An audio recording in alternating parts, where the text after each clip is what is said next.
Pada hari ini tepatnya pagi ini kita disuguhi dengan satu hidangan. Hidangan ditetapkan oleh Tuhan melalui sinode dengan tema hak kesulungan.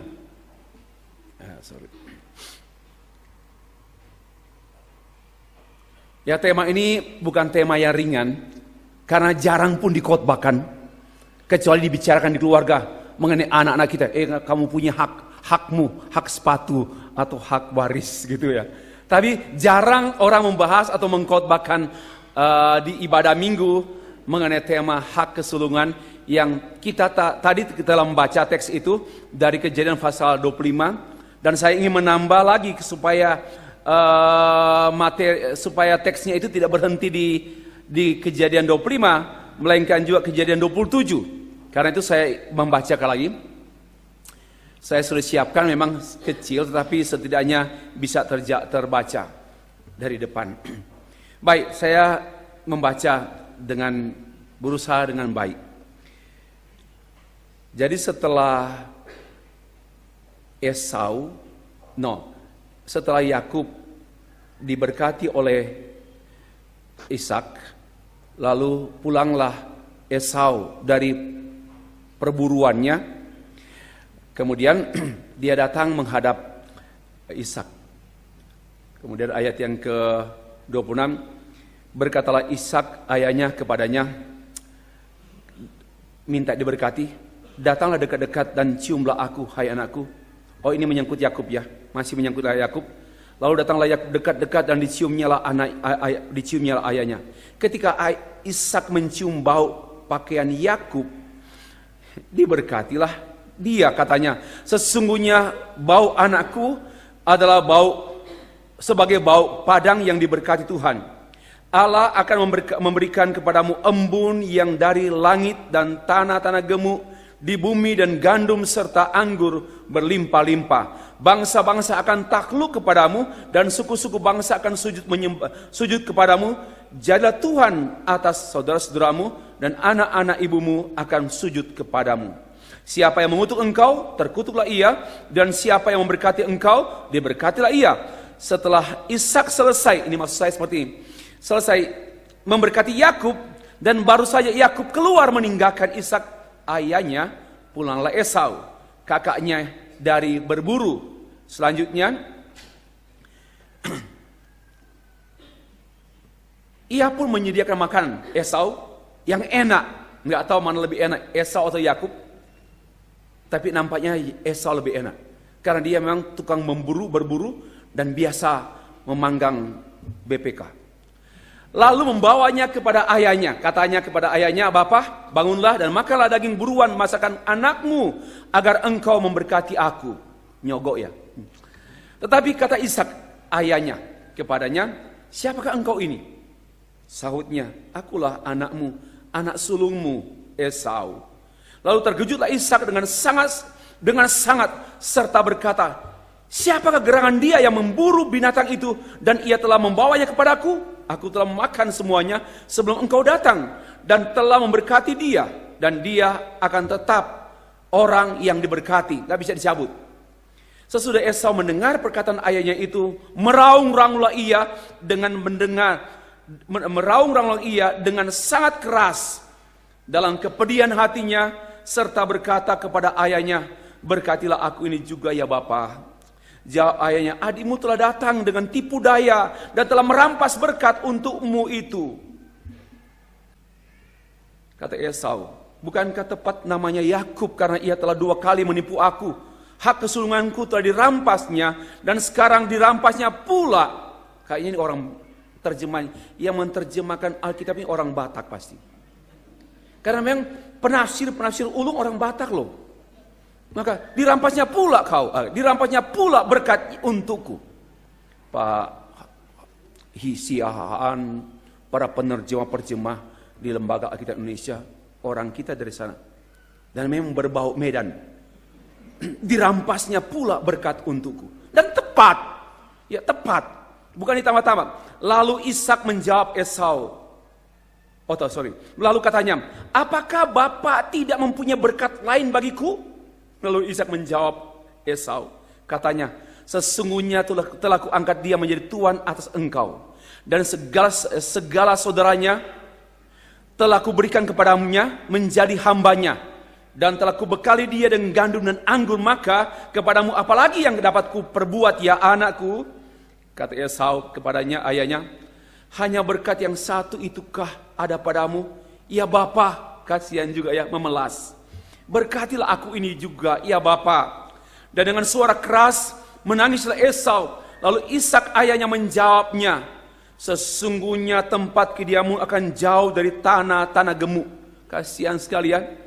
Di bumi dan jauh dari embun, dari langit dan di atas. Daripada pendeta penipu suka menjanjikan berkat-berkat pada jemaat, pada Abu Nawas. Ini Ishak ini jujur. Walaupun dia sudah direngek-rengek oleh anaknya, jatuh hati juga, tapi dia tetap jujur. Ya, bicara berkat yang sesungguhnya. Ya, dia tidak mengubah. Engkau akan hidup dari pedangmu, dan engkau akan menjadi hamba adikmu. Tetapi akan terjadi kelak one day, apabila engkau berusaha sungguh-sungguh, maka engkau akan melemparkan kuk itu dari tengkukmu, melemparkan masalahmu, bebanmu itu dari bahumu, dan bebas maksudnya ya. Terpujilah Yesus Kristus yang telah berfirman. Baik Bapak Ibu, saya sengaja membaca supaya kita lihat flow. Kita sudah sering membaca teks itu, tapi supaya Bapak Ibu mengikuti penjelasan berikut ini dengan mudah, sekaligus mengkritisi kalau ada kesalahan dari uraian saya. Kita mulai dengan kata pengantar. Saya nggak menyebut kata pendahuluan, karena ini perlu pendahuluan itu berbeda dengan pengantar. Ini sesuatu yang menjadi titian atau pijakan untuk kita ke penjelasan. Nah, tentu di Indonesia saya katakan banyak atau dikenal tradisi atau kebiasaan-kebiasaan mengenai hak kesulungan. Bahwa anak tertua itu adalah anak yang memiliki hak kesulungan.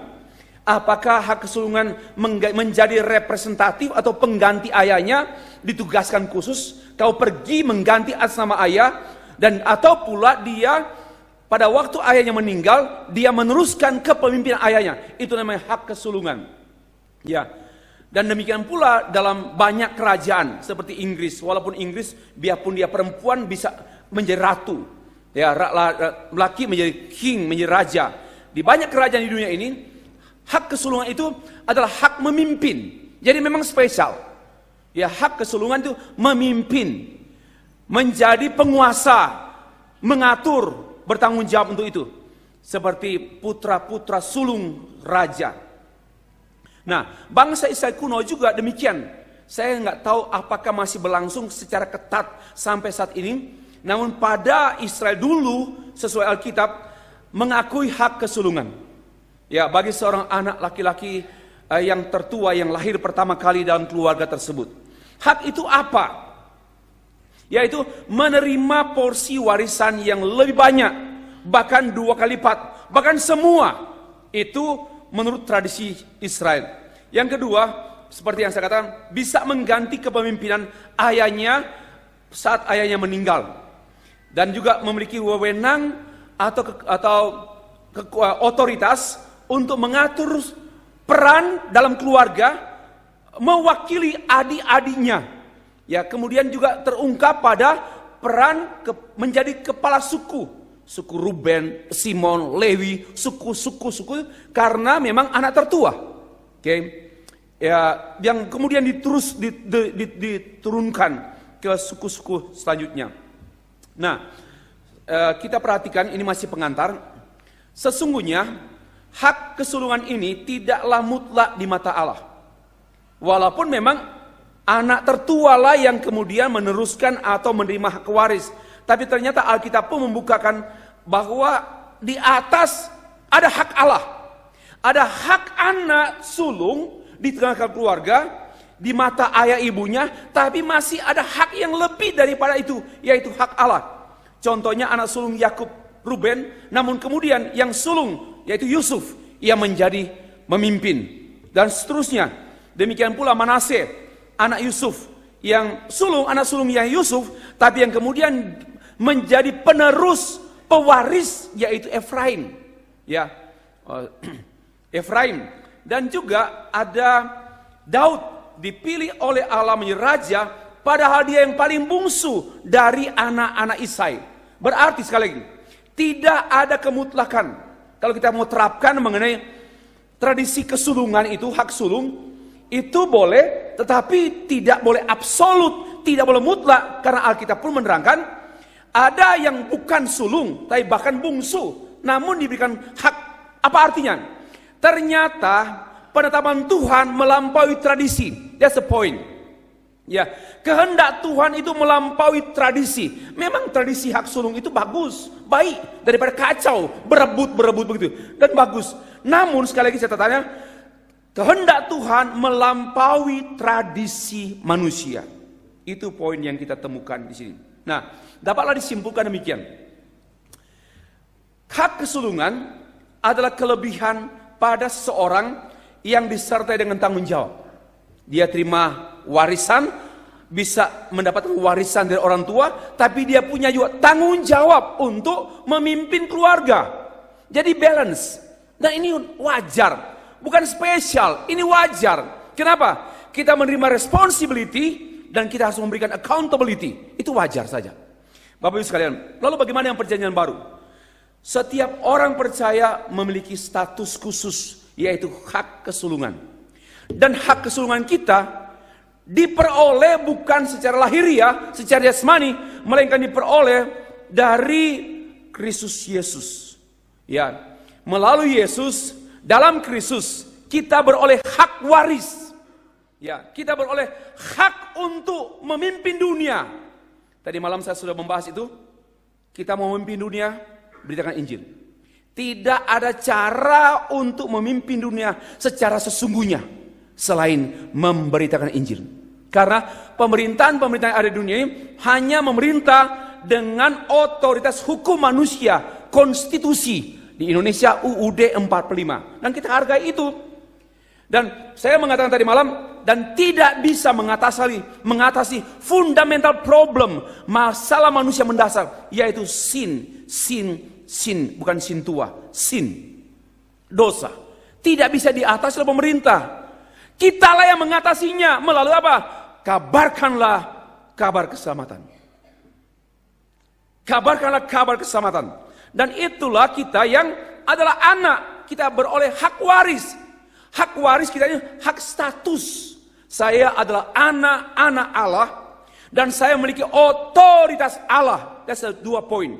Saya memiliki status the children of God, anak-anak Allah, tapi saya juga memiliki otoritas, yaitu memerintah dunia ini. Tapi jangan disimpan otoritasnya. Dengan cara apa? Beritakan firman. Bagaimana kita bisa berotoritas pada anak-anak kita? Kalau hanya, aku ini papa lo, aku ini mama, dengar saya. Otoritas kampungan. Tapi dengarkanlah firman Tuhan, hai anakku. Ini otoritas ilahi yang banyak diabaikan oleh keluarga, oleh orang tua. Lebih menekankan otoritas, ya sama dengan kesulungan, otoritas ke bapak, ibu secara lahiriah, tapi kurang menggunakan otoritas ilahi, yaitu menyampaikan firman. Bukan menakut-nakuti anak dengan firman. Kalau kau tidak hormati aku, mati kau. Ini bukan firman. Firman syah ini. Yang tidak sah. Tidak sah. Nah, di dalam Kristus kita beroleh hak kesulungan. Sebagaimana Kristus juga adalah yang sulung di antara semua ciptaan. Apa artinya? Kita menjadi serupa dengan anaknya dalam kesulungan. Kesulungan anak. Sulung artinya kelebihan, punya kelebihan. Kelebihan kita dalam Kristus. Orang yang luar Kristus tak punya kelebihan. Ya, pendek-pendek dan jelek-jelek begini punya kelebihan. Tapi kelebihanku bukan belongs to me, but belong to Christ. Kelebihanku Kristus. Di luar Kristus nggak punya kelebihan, biarpun kebanyakan. Saya hampir ngomong sesuatu yang tidak boleh. Apa itu Pak? Nanti selesai dulu di luar gereja. Nah, yang kedua, kelebihannya itu ini, menjadi yang sulung lebih utama dari segala ciptaan. Kita ini punya kelebihan. Yang kesulungan kita adalah kesulungan Kristus. Karena Kristus sulung, so anybody who believe in Christ, dia memiliki hak kesulungan. Yaitu hak waris. Hak waris Bapak kita di sorga. Bukan hanya hak waris mbok-mbek atau papa mama di dunia. Hak waris sebidang tanah. Kasihan sekali. Dihargai juga ya. Kita harus hormatilah warisan orang tua. Jangan juga nggak menghormati. Tetapi banyak orang mengejar warisan dunia. Tapi tidak peduli dengan warisan sorgawi. Saya nggak bilang bodoh sih. Bodoh sekali. Ya, mengejar warisan-warisan lahiriah. Tapi mengabaikan warisan sama dengan Esau. Esau mengabaikan warisan. Ya, Bapak Ibu sekalian, mari kita lebih lanjut.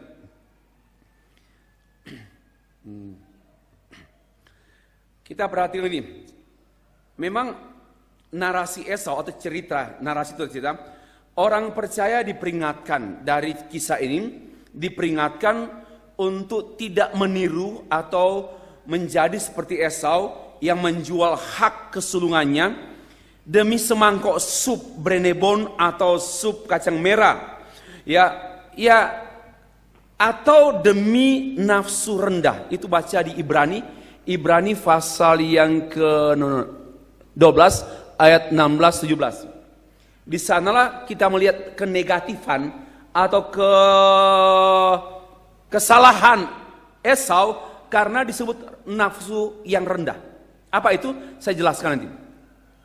Nah, sebelum saya jelaskan itu, mari kita perhatikan dari hak kesulungan ini kita memperoleh pelajaran. Satu, hak kesulungan ini adalah kelebihan baik secara lahiriah melalui orang tua kita memperoleh hak, tapi kelebihan itu juga berkaitan hak rohani. Ada hak kesulungan rohani yang harus kita hormati. Ya, kita harus hormati.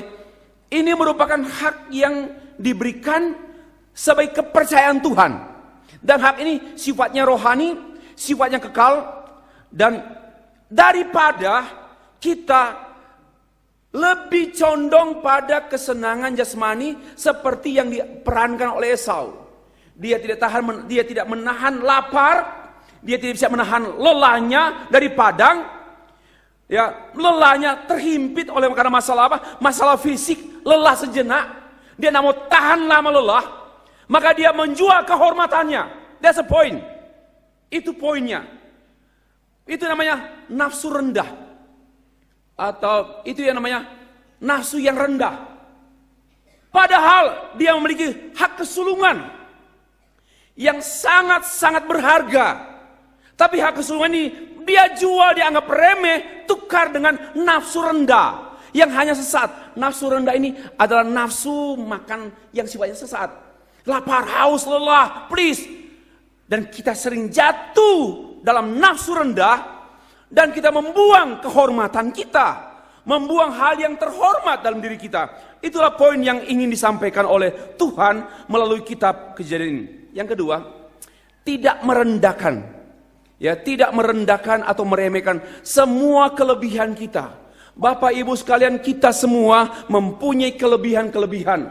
Kelebihan secara lahiriah dari ayah ibu, dari kakek nenek kita. Kita punya kelebihan-kelebihan. Kelebihan kita sebagai manusia ciptaan Allah, kita punya kelebihan. Tapi lebih dari itu kita punya kelebihan di dalam Kristus. Semua kelebihan dalam Kristus yang tidak ada di luar Kristus. Dan mari kita tidak merendahkan kelebihan itu. Kita menghormati, kita menjaga kelebihan itu. Jangan meremehkan kelebihan itu.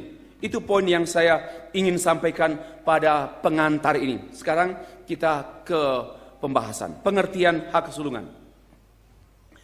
Hak kesulungan dalam kisah Yakub dan Esau bukan hanya berkenaan dengan hak istimewa sebagai anak tertua yang beroleh warisan dari orang tuanya, melainkan ini sebenarnya hak istimewa secara rohani. Hak istimewa secara rohani, yaitu warisan perjanjian Allah. Tadi malam saya sudah sedikit menyampaikan mengenai warisan. Ya, kita ini boleh covenant, perjanjian. Allah memberikan perjanjiannya, janjinya kepada kita. Dan kita masuk dalam perjanjian Allah. Luar biasa. Mulai saja dari Abraham, Ishak, Yakub, Yusuf, terus Yesus Kristus, stay free. Ini loh, warisan perjanjian. Abraham, Ishak, Yakub, Yusuf, seterusnya, Yesus Kristus, Rasul Paulus, kemudian Pak Abraham, Pak Samuel. Ini ya, mata rohani kita harus melihat ini. Ya, perjanjian Tuhan tidak berhenti di Abraham. Perjanjian Tuhan tidak berhenti di Ucup. Itu Yusuf. Bahasa Sunda, Ucup. Terus tapi juga tidak berhenti pada saya. Tapi berlanjut pada anak-anak saya. Ini covenant, perjanjian. Seluruh Alkitab itu disimpulkan dengan satu kata, perjanjian. Karena itu ada perjanjian lama, ada perjanjian baru. Dan kata kuncinya, yaitu the golden thread-nya itu, benang merahnya, perjanjian. Jangan sampai perjanjian ini putus. Dan inilah keunggulan, inilah hak kesulungan kita. Kita beroleh hak ini karena diberikan cuma-cuma. Apakah seorang lahir karena saya mau yang sulung supaya saya punya hak? Enggak. Tapi karena karunia.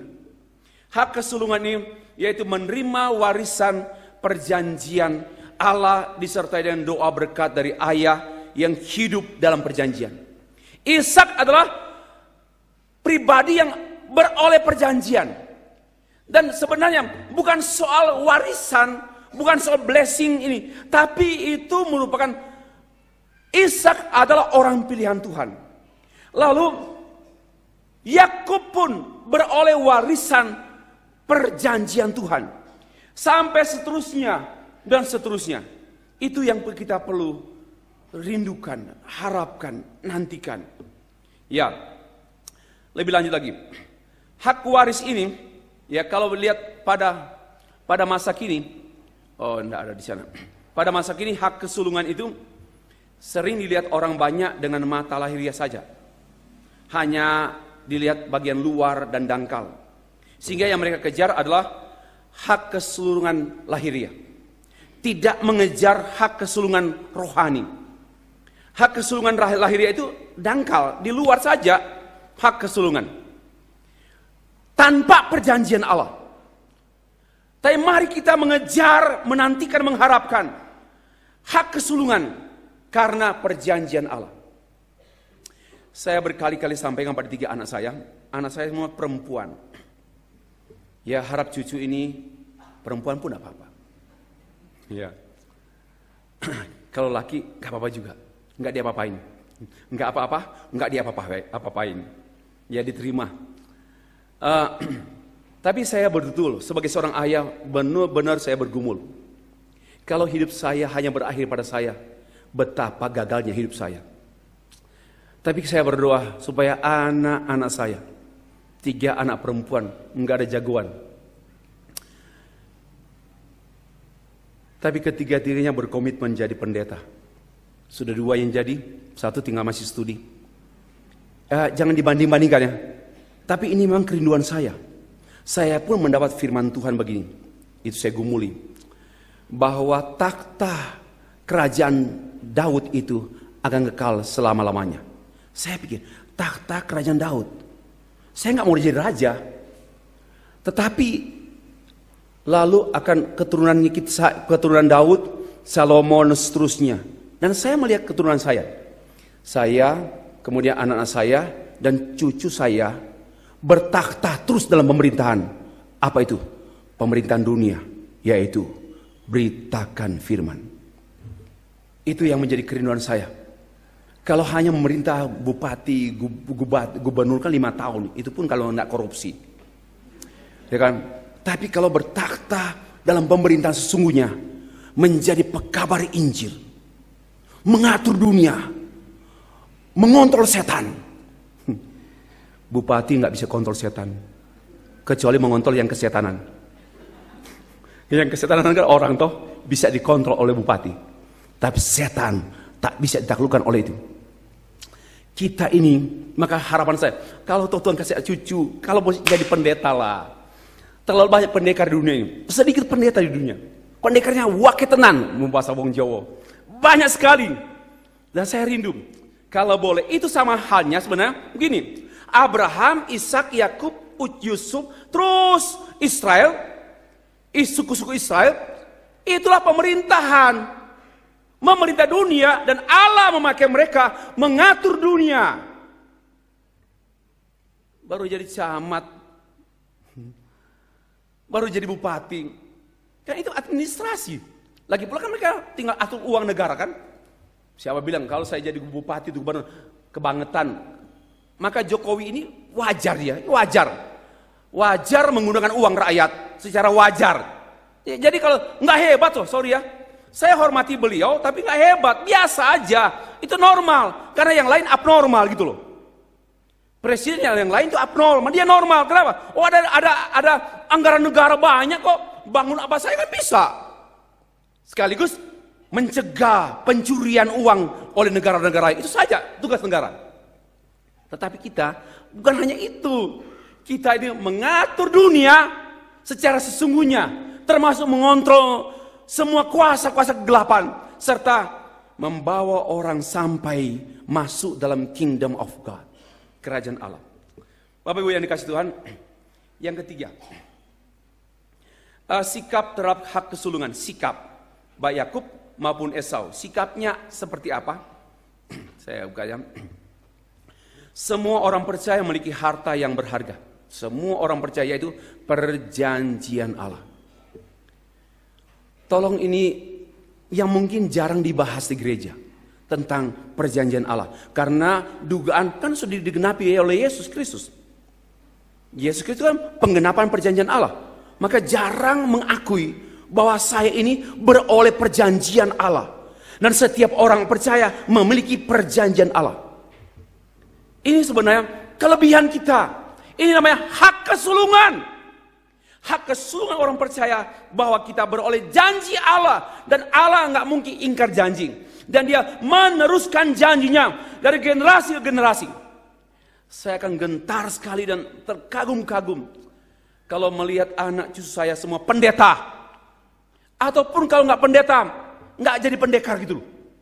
Pendek dan kekar. Seperti kakeknya. Pendekar, pendek dan kekar. Nah, ini kidding saja. Itu kerinduan saya. Pak, ya tentulah saya melihat seperti keimaman, imam. Kalau boleh keluarganya menjadi keluarga imam. Enggak terbengkalai juga. Enggak terbengkalai juga. Kita juga enggak mengemis juga. Asal hidup jadi hamba Tuhan benar. Kalau hamba Tuhan bengkok ya pengemis. Kalau kita jujur keuangan, jujur seksualitas, ya saya yakin Tuhan akan abaikan hamba-hamba Tuhan. Itu keyakinan saya. Saya orang kampung, tapi bisa membiayai sendiri studi ke Amerika, biaya sendiri. Dari mana? Mujizat saja, nggak diminta-minta orang, nggak pernah minta saya soal membiayai saya studi. Tapi itu perjanjian Tuhan bagi saya. Hei, kita harus beroleh perjanjian Tuhan. Jangan biasa-biasa saja hidup innalillahi wa inna ilaihi rajiun, mati. Harus ada spesial. Sekali lagi saya bukan orang hebat, bukan orang pandai, bukan orang apa, biasa orang kampung. Tapi saya beroleh perjanjian Tuhan. Dan I hold, saya pegang perjanjian itu. Until now. 3 anak perempuan saya secara manusia lemah sekali.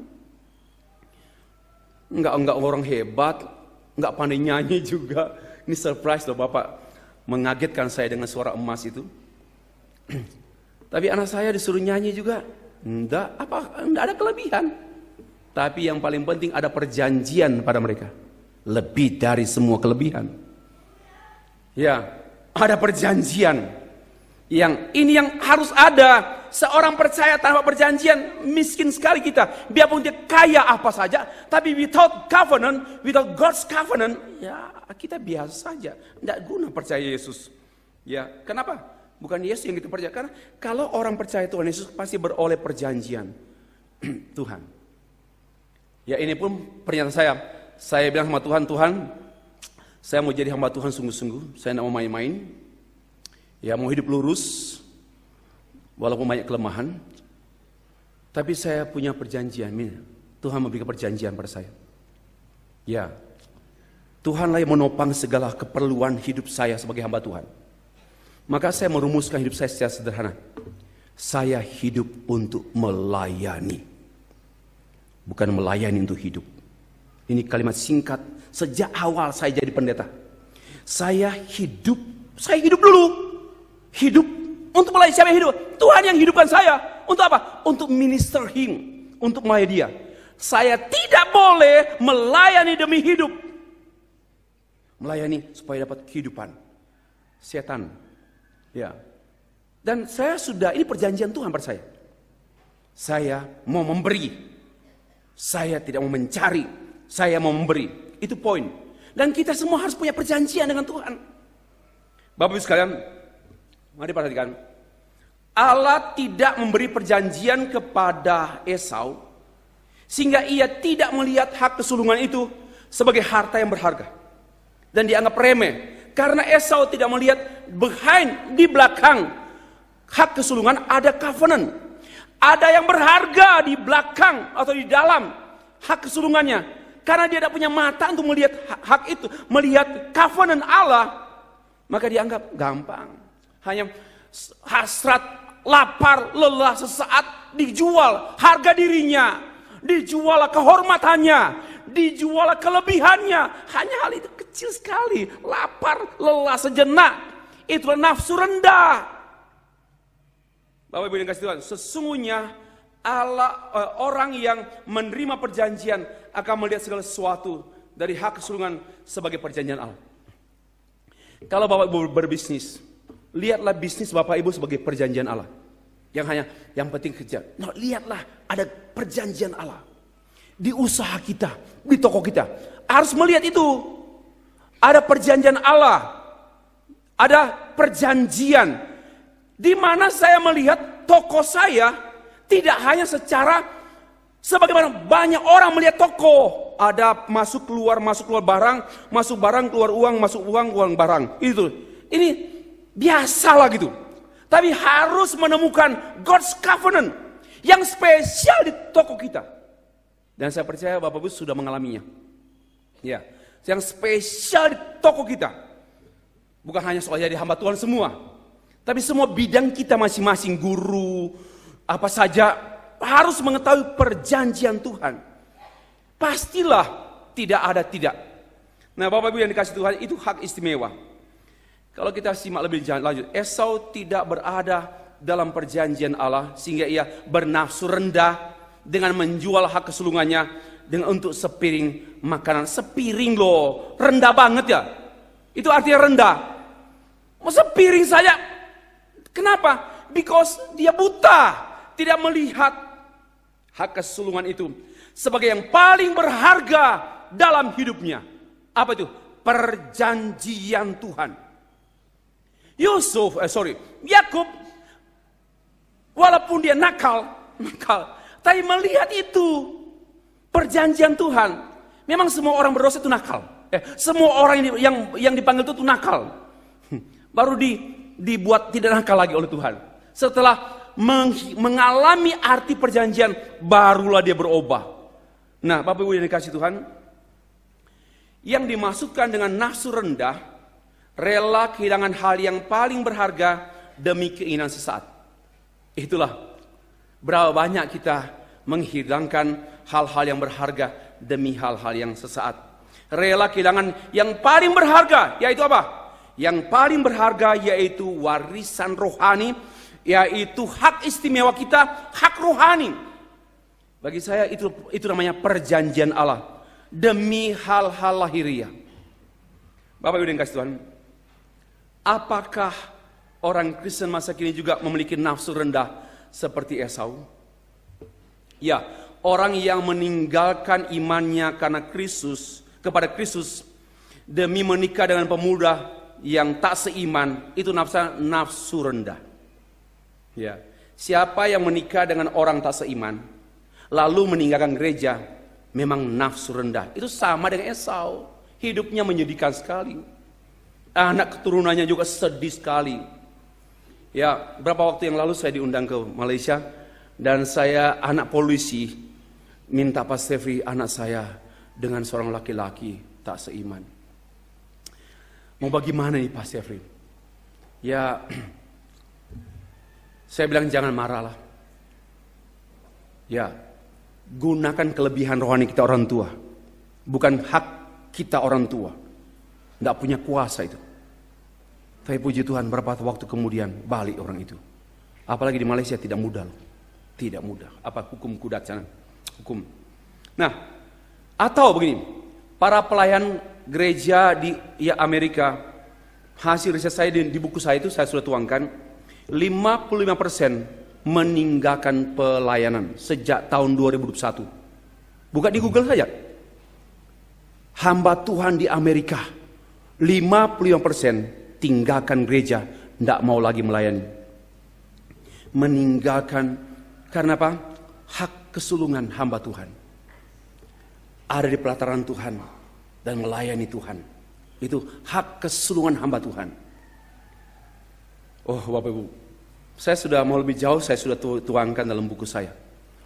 Nah, dan karena masalah apa? Apalagi waktu masa pandemi. Waduh, banyak pendeta turun mimbar dan keluar dari gereja dan tidak ke gereja lagi. Karena masalah ekonomi. Dia melihat hak kesulungan hanya dengan mata lahiriah. Nggak melihat hak kesulungan sebagai hamba Tuhan dengan mata rohani, mata iman yang sangat berharga sesungguhnya. Atau para pelayan, apakah dia pendeta atau majelis yang mengabaikan kemuliaannya sebagai hamba Tuhan dan bersinah dengan sesama pelayan atau dengan orang lain, itu dengan nafsu rendah. Padahal kemuliaan mimbar, kemuliaan doa, kemuliaan persekutuan dengan Tuhan, kemuliaan persekutuan dengan orang percaya sangat berharga. Ditukar dengan kenikmatan 1 jam. Nafsu rendah. Nafsu rendah. Dan bukan hanya itu, banyak bentuk lagi yang boleh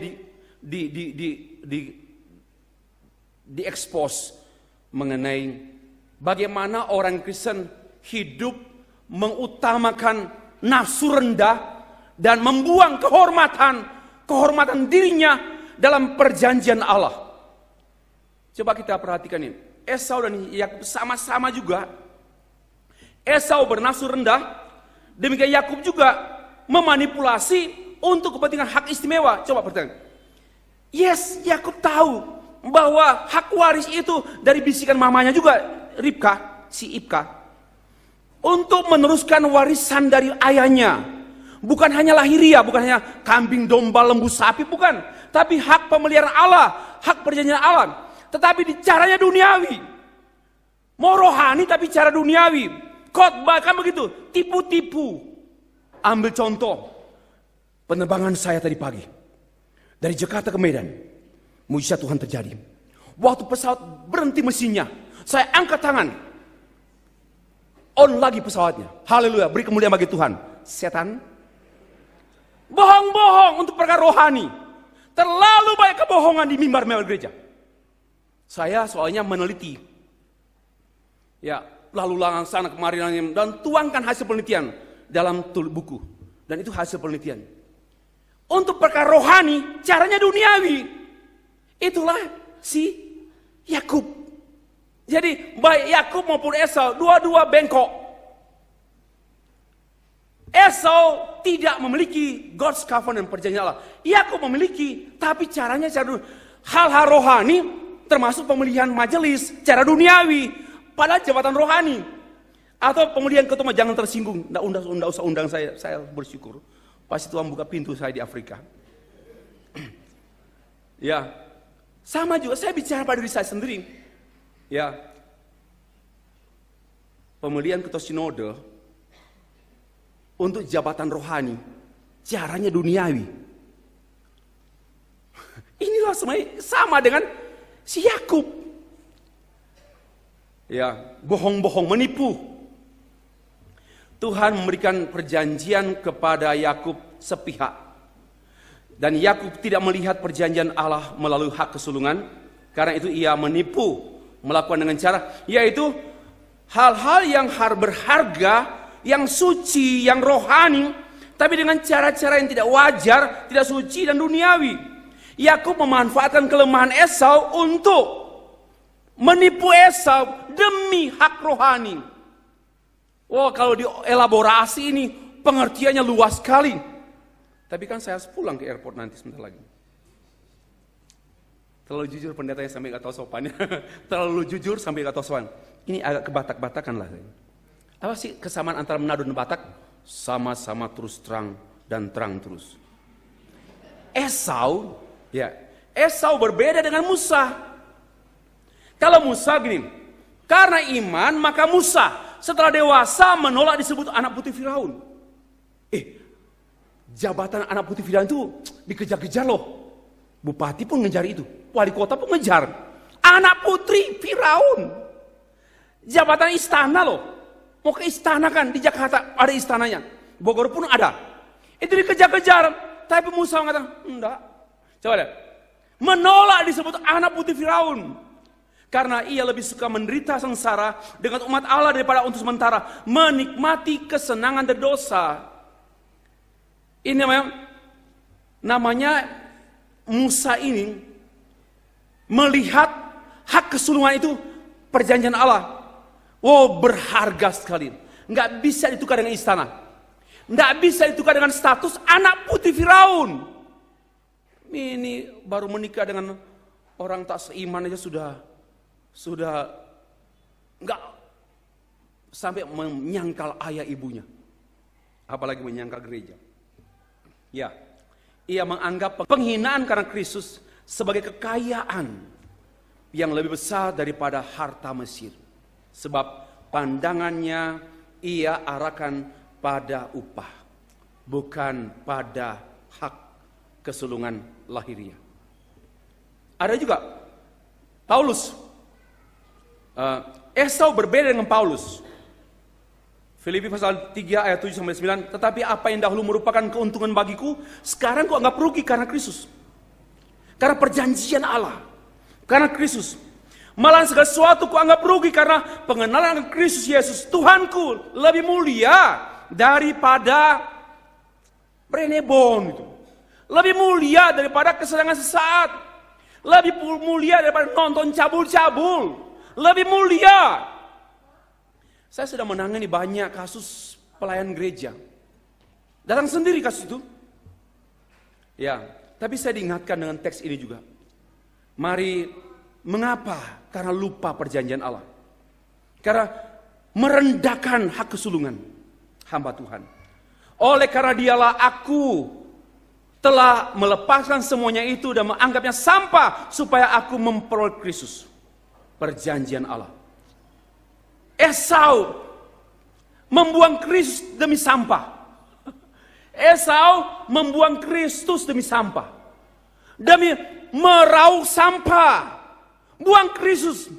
Super busa dan super bodoh. Dan berapa banyak orang Kristen yang hidup dengan sampah dan membuang Kristus. Paulus tidak demikian. Yang terakhir. Kelebihan rohani dari arti hak kesulungan masih terkait dengan perjanjian. Demikian. Dalam perjanjian baru hak kesulungan bukan anak menurut daging, tapi anak-anak Allah. Anak-anak perjanjian yang disebut keturunan yang benar. Roma pasal 9 ayat 8. Ya, bukan hanya anak lahiriah, tapi anak menurut perjanjian.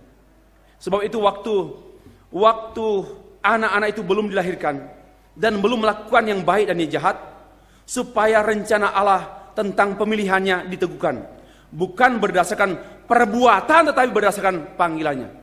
Di sinilah letaknya, bahwa mari kita melihat hak kesulungan itu adalah hak kesulungan rohani, hak kesulungan perjanjian Allah. Bukan mengejar hak kesulungan lahiriah. Dari warisan ayah ibu, saya bisa hiduplah. Banyak sawah, banyak karet, banyak kopi, saya bisa hiduplah. Nggak salah. Tapi kalau mata kita hanya tertuju pada hal itu, kita tidak tertuju pada perjanjian Allah, berapa lama sih bertahan hak-hak itu, warisan itu? Lagi pula, andai kata bisa bertahan lama, tapi hidup kita tidak mencapai tujuan.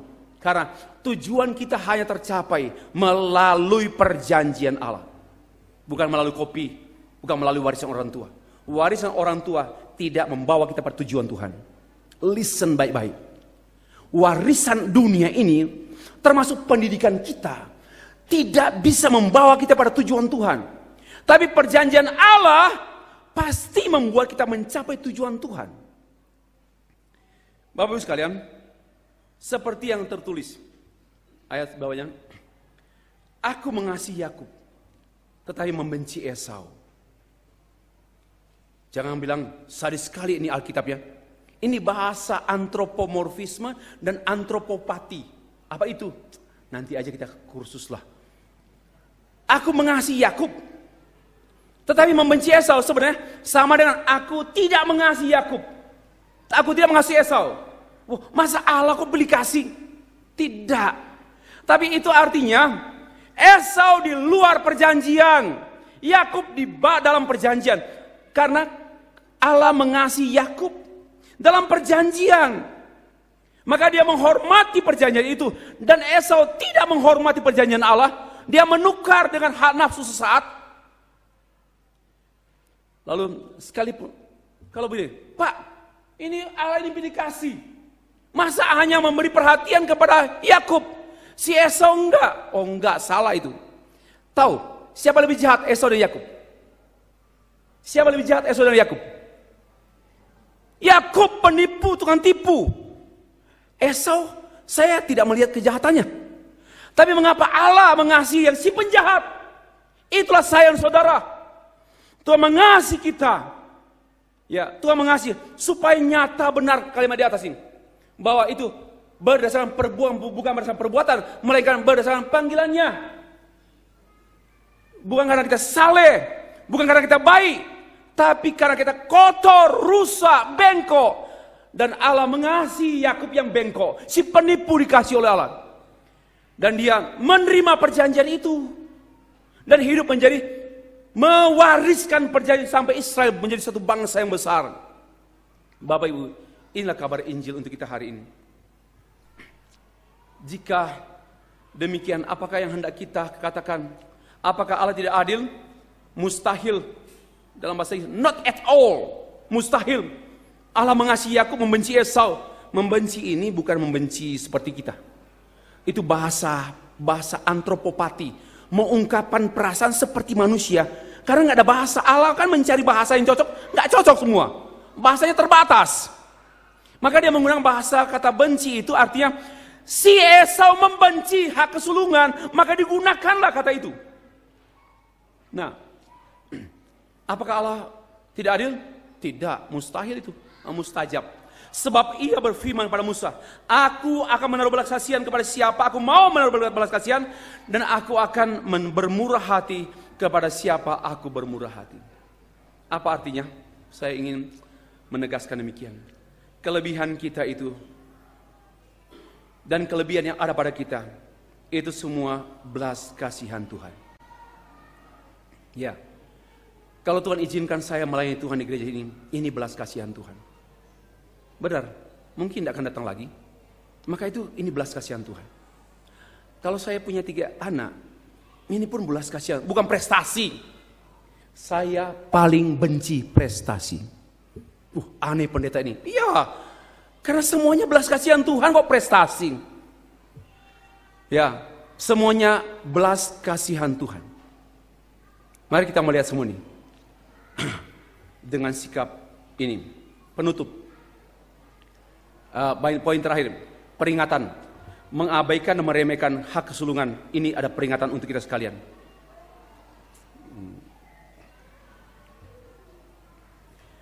Gereja adalah hak kesulungan orang percaya. Gereja. Namun berapa banyak orang yang mengabaikan hak itu?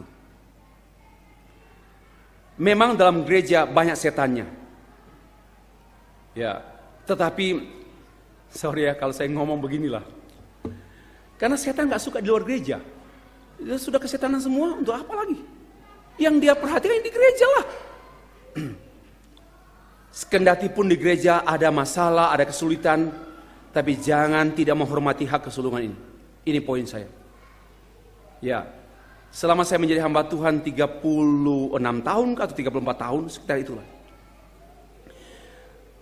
Sudah banyak berita dan saya tahu tentang bengkok lurusnya gereja. Tapi itu bukan alasan saya untuk tidak menghormati hak kesulungan dalam gereja. Pernikahan adalah hak kesulungan suami istri.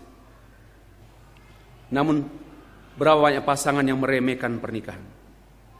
2 hari yang lalu saya baru menyampaikan ceramah di tengah-tengah pernikahan, wedding anniversary, silver wedding anniversary. Saya pun terkagum-kagum dengan apa yang Tuhan bukakan pada saya, 9 hal keistimewaan suami istri. Wow. Nampaknya kali ini saya tidak mau diundang di sini, Pak. Saya mau tawarkan diri. Saya mau datang kalau Bapak Ibu mau dengar ceramah saya tentang keistimewaan suami istri. Jangan dibayar, semua saya tanggung. Sombongnya pendeta ini, sombong. Saya menawarkan diri datang daripada diundang tanpa surat undangan. Benar, serius. Saya atau lihat aja di YouTube, saya kirim YouTube lah tentang keistimewaan suami istri. Hubungan saya dengan anak nggak istimewa loh. Hubungan saya dengan mertua nggak istimewa. Hubungan saya dengan pendeta nggak istimewa. Hubungan saya dengan presiden saya nggak istimewa. Hubungan saya dengan anjing nggak istimewa. Hubungan saya dengan apapun tidak istimewa. Hubungan yang teristimewa hanya suami istri menurut Alkitab. Itu baru pesan sponsor. Lanjut. Tapi serius, pernikahan itu adalah hak kesulungan suami istri. Jangan diremehkan. Waktu saya menyampaikan 9 keistimewaan suami istri, ya, waktu saya membicara keistimewaan suami istri, ya saya juga ditegur Tuhan. Stefri, kamu pun belum maksimal mengutamakan istri. Kamu lebih mengutamakan yang lain. Kan istimewa. Utamakan pernikahanmu. Nanti kita lanjut lagi. Oke. Yang berikut, pelayanan adalah hak kesulungan orang percaya atau hamba Tuhan. Hak khusus. Jangan diabaikan dan jangan diremehkan. Ini hak. Dan saya yakin saya dipanggil menjadi hamba Tuhan, ini hak kesulungan saya. Tidak boleh diremehkan. Majelis pun adalah hak kesulungan. Bapak Ibu, jangan diremehkan. Dan saya bersyukur kekompakan majelis. Bukan karena saya ada di sini. Tetapi memang kekompakan majelis itu mengungkapkan rasa hormat majelis kepada hak kesulungan. Yaitu kemajelisan. Itu hak kesulungan. Orang tua pun adalah hak kesulungan untuk anak-anaknya. Ya, Bapak Ibu sekalian, kesimpulan. Langsung saja, 1. Semua kelebihan yang ada pada kita adalah karena belas kasihan Tuhan, disyukuri. Dan karena kepercayaan Tuhan dipertanggungjawabkan. Ini my conclusion. Semua hak keseluruhan kelebihan kita dan kelebihan dalam Kristus, di luar Kristus tidak ada kelebihan. Yang ada hanya nothing. Di dalam Kristus ada kelebihan, dan semua kelebihan kita nyanyi, kelebihan main piano, kelebihan olahraga itu di dalam Kristus itu hak kesulungan. Harus dihormati. Mari kita menghormati Tuhan dengan kelebihan yang Tuhan berikan pada kita. Disyukuri, tapi juga kepercayaan Tuhan. Apapun saya ayak, ini kepercayaan Tuhan. Saya menjadi suami pun kepercayaan Tuhan. Saya menjadi melayani di sini pun kepercayaan Tuhan. Harus dipertanggungjawabkan. Sungguh-sungguh. Semua kelebihan ini harus dilihat dengan mata rohani, bahwa itu adalah bagian dari perjanjian Allah. Mari kita melihat. Lihatlah anak saya, anak kita, semua ini dalam bingkai perjanjian Allah. Ya, saya melihat semua tugas saya mengajar dalam bingkai ini perjanjian Allah. Nggak main-main lah, serius, hormat juga. Karena di bawah umbrella daripada God's Covenant, perjanjian Allah. Maka apa bisnis kita harus dilihat dalam perjanjian Allah. Kalau bisnis kita tidak dilihat dalam perjanjian Allah, mohon maaf, bisnis kita bisnis ateis, biasa saja, nggak penuh arti, nggak berharga di mata Tuhan. Tapi kalau bisnis kita di bawah, bukan soal minta-minta uang, bukan soal uang. Bisnis kita bukan soal uang, gereja uang, bukan itu. Rendah sekali kalau kita mikir supaya kita menjangkau para pebisnis supaya ada uang masuk dalam gereja, bukan itu rendah sekali berpikir. Tapi orang yang berada dalam covenant Tuhan, dalam perjanjian Tuhan, akan melihat semuanya dalam bingkai perjanjian Tuhan. Bukan hanya berhenti tabung, mati, beli peti, mati. Sia-sia. Tapi melihat dalam perjanjian Tuhan. Mari kita menghormati dan menjaga semua hak keseluruhan rohani kita. Jangan mengabaikannya. Terpujilah Allah Trinitas. Amin.